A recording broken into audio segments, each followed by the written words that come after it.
Pamācība, kā pareizi noteikt izmērus moskītu sietam. Attēlā redzams, ka mums vajadzēs noteikt augstumu un platumu. Izmēriet atvērta loga gaismas ailes platumu un augstumu. Video redzams, kā tas pareizi ir jādara.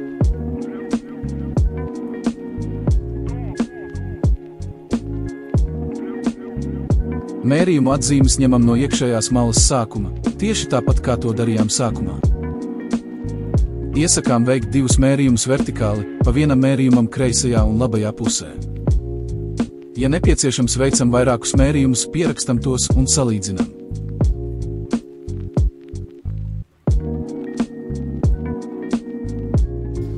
Veicam horizontāli mērījumu no iekšējās blīvgumijas labajā pusē līdz iekšējai blīvgumijai kreisajā pusē.